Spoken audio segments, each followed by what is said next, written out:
아틀란타 호프TV 임경철 목사입니다.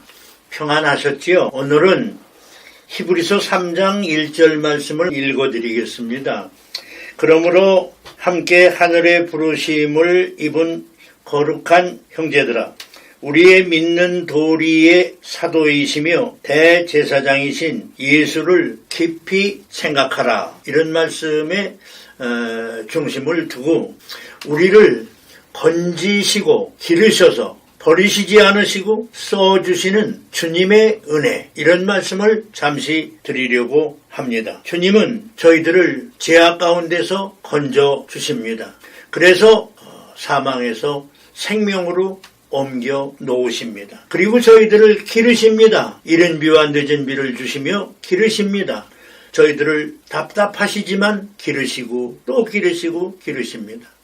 그러면서 저희들이 멀리 가는 한 마리 양처럼 제 마음대로 돌아다니고 어떤 때는 참 힘도 드시고 속도 상하시지만 버리시지를 않으시고 저희들을 언제든지 품으시고 마침내는 주님의 나라를 위하여 주님의 목적을 위하여 저희들을 귀하게 써주십니다. 때를 따라 써주십니다. 주님의 은혜가 얼마나 감사한지. 이것이 간단한 말씀이지만 저의 믿음의 체험이고 신앙의 간증이기도 합니다. 저는 주님의 은혜를 한없이 많이 크게 귀하게 받은 사람이고 간증이 정말 많습니다. 간증이라 하면 하나님이 나를 위하여 어떻게 역사하셨나 하는 것을 말씀드리는 것인데, 제가 예수님의 사랑으로 구원받고 정말 체험한 것이 많습니다. 그런데 그 말씀을 다 여러분하고 어떻게 나누겠습니까? 하나님이 기회를 주시면 때에 따라 한 말씀씩 드리기로 하고, 오늘은 1965년 제가 받은 은혜를 하나 간증하여 여러분과 복음의 교제를 갖고 싶습니다. 1965년은 제가 하나님의 은혜를 폭포와 같이 소낙비와 같이 많이 받은 해이기도 합니다. 일일이 다 말할 수는 없지만 1965년에 새 예배당을 지었습니다. 1965년에 우리 집 귀한 식구, 우리 아들이 태어났습니다.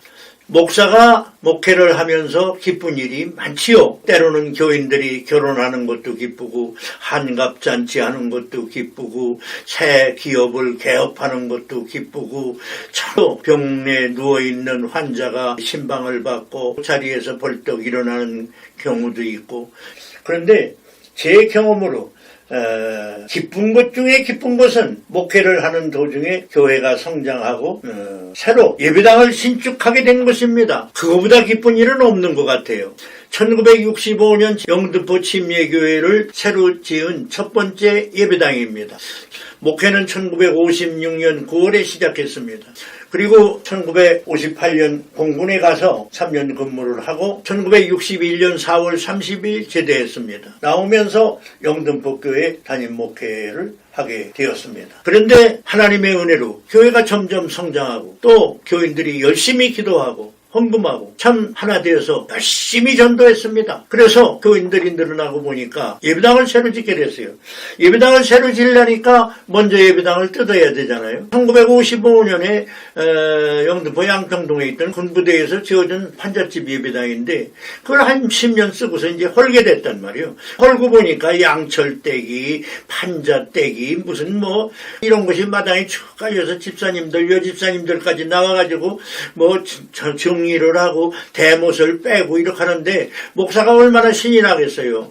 그래서 감독으로 맡은 이기문 집사님, 또 목수로 김청길 씨, 또 미장으로 김일록 씨, 이런 분들이 나와서 준비들을 다 하고 있는데 저는 여기서 저쪽으로 저쪽에서 이쪽으로 막 뛰어다니면서 돌아보게 됐죠.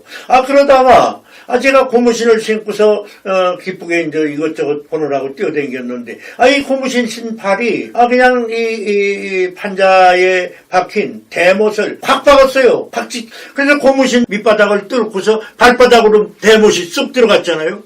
그래서 그 자리에서 쓰러졌습니다. 그 자리에서 소리를 어떻게 질렀는지 금방 사람들이 모여들고 그분들이 이 못을 뺀다는 거예요. 어떻게 빼는지 나를 눕혀놓더니 이 양반들이 다리를 붙들고 위에 몸뚱이를 깔고 앉고 하더니 이걸 못을 빼는데 자고 댕기니까요. 얼마나 깊이 들어갔는지 한참 빠지는 것 같고요. 이 가슴 속에서부터 심장이 발바닥으로 빠져나가는 것 같아요. 못을 빼고서는요. 나쁜 피를 뺀다고 내 발을 꽉 붙들더니 돌멩이를 때리니까요. 피가 쭉쭉 뻗어나오는데요.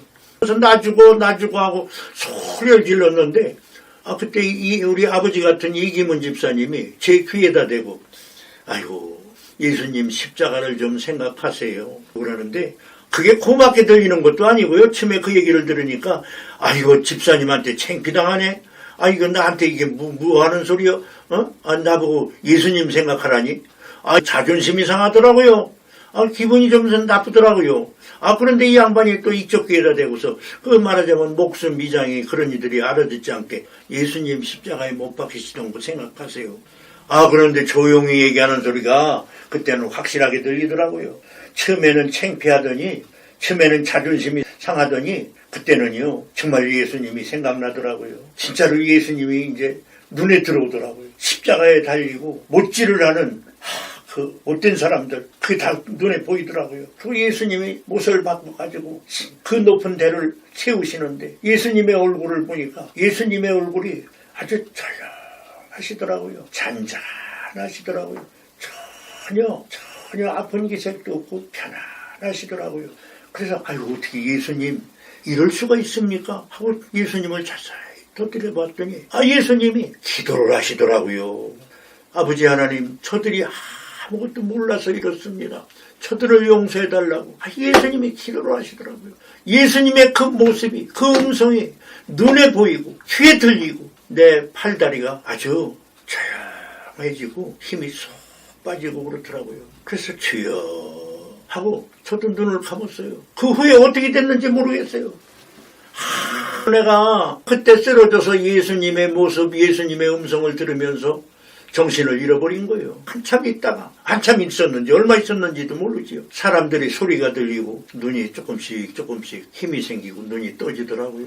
눈을 떠보니까 교회 가까운 장애과 병원에 와 있는 거예요. 이렇게 됐구나. 그때 믿음이 조금씩 살아나더라고요. 성경 말씀에 예수님을 깊이 생각하라. 우리의 대제사장이고 선지자이신 예수님을 깊이 생각해라. 예수님을 우리가 어떻게 생각했습니까?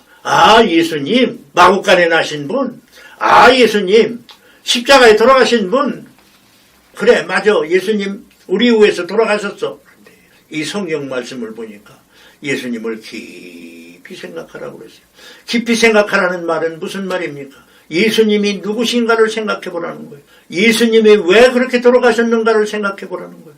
그 예수님과 당신하고 바로 나하고 관계가 어떤 관계인지를 생각해보라는 거예요. 예수님이 나한테 지금 하시는 말씀이 무슨 말씀인가를 생각해보라는 거예요. 저는 예수님을 깊이 생각하게 되었습니다. 예수님이 마구간에 태어났습니다. 동정녀 마리아의 몸을 빌어서 태어났습니다. 참 예수님이 태어난 거 보면 목수의 아들로 태어났지요. 그 목수가 기분이 나빠서 자기 약혼녀를 데리고 올 생각을 안 했지요. 그때 성령님이 부정하게 아기를 가진 게 아니다. 성령님이 잉태시킨 분이 데리고 와라. 그가 온 세상 사람 죄를 위하여 예비한 하나님의 아들이니 아기를 낳걸랑 이름을 예수라 해라. 이는 그가 자기 백성을 저희 죄에서 구원할 자이기 때문이다. 그 음성을 듣고 요셉이가 마리아를 데리고 온 겁니다. 그렇지. 그래가지고 요셉이가 목수 아니에요. 그런데 그 가족이 마리아하고 요셉이하고 예수님하고만 있었나요? 또 동생들이 생겼죠. 제가 가끔 설교하다가 또는 집회 가서 예수님 형제가 몇 남매지요? 그렇게 하면 언뜻 그런 대답을 잘 못하시더라고요. 예. 누가복음 6장에 보면 예수님의 가족사항이 나와 있습니다.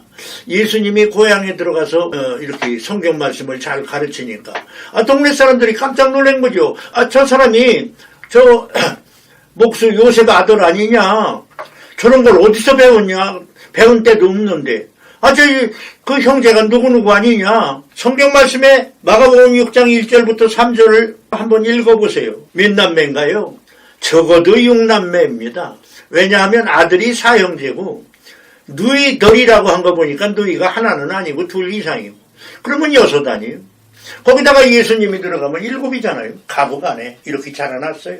그런데 목수의 집이 그런 대로 먹고는 살았지만 얼마나 부자겠어요. 이 자녀들하고 7, 8 식구가 사는데 얼마나 넉넉했겠어요. 공부를 어디 가서 그렇게 많이 했겠어요. 옷을 그렇게 좋은 걸 입으셨겠어요. 제가 이렇게 살아보니까요. 형제들끼리 클 때 보면 저희끼리 먹을 거 하나 가지고도 싸우더라고요. 예수님은 참 요새 말로 말하면 사생아인데 그 6남매가 그렇게 친하게 컸겠어요? 제 생각에 친하게 큰 것 같질 않아요. 왜냐하니까 어른이 돼가지고서도 예수를 안 믿었거든요. 형제들까지 뭐라고 말했어요? 세상 사람들이 너를 보고 미쳤다 하는데 너 진짜 미친 거 아니냐? 그랬어요. 예수님이 돌아가신 뒤에 형제들이 다 회개했습니다. 예, 예수님이 이렇게 컸어요. 이렇게 살았어요. 죽을 때는요. 십자가에서 못 박혀 죽었어요. 누구 때문에? 바로 우리 때문에 십자가에 못 박혀 죽었어요. 몇 살에 들어가셨죠? 33세에 들어가신 거는 교회 안 다니는 사람도 다 알아요. 요새 33살이면 청년입니다. 철도 안 난 사람이 많아요. 직장도 없는 사람도 많아요. 예? 33살에 우리 모두의 죄를 대신 지시고 하나님이 이 땅에 보내신 목적을 다 이루시고 십자가에 돌아가신 것입니다. 바로 우리 대신 돌아가신 것입니다. 예? 가끔 요새 말씀을 여러분과 복음의 교제를 한다고 하면 또 어떤 이들은 아이고 저 목사가 얼마나 나이가 들었길래 저렇게 어른인 척하나. 그런데 제가 1935년생 86세입니다. 예수님은 33살에 하나님의 뜻을 다 이루시고 자기 백성을 위하여 십자가를 지셨는데 86살 된 게 제가 부끄럽기가 한이 없어요. 제가 친구하고 대화를 했어요. 친구요, 평생 목회를 했지만 말이야, 이제 그만둘 때가 되니까 예수님한테 죄송한 것뿐이고 아무것도 해놓은 게 없네. 한 것 없이 이렇게 세월만 보냈네. 그럼 그 친구가 얼른 하는 말이, 친구야, 해놓은 게 있기는 뭐가 있어. 예수님 거침돌만 거리적거리기만 했어. 그래요. 요새 100세 시대가 됐다고 합니다. 오래 살아서 참 좋아요. 좋은데 우리는 예수님 속이나 새겨드리고 거리적거리기나 하는 거 아닌가 모르겠어요. 근데 예수님은 33살에 우리를 위하여 이렇게 돌아가셨습니다. 한없이 감사합니다. 하나님의 아들이시기 때문에 본질적으로 하나님이시고 그의 사명이 택한 백성을 위하여 그이들의 죄에서 구원하시기 위하여 십자가에 돌아가시는 것이기 때문에 이 땅에 오셔서 그렇게 돌아갔습니다.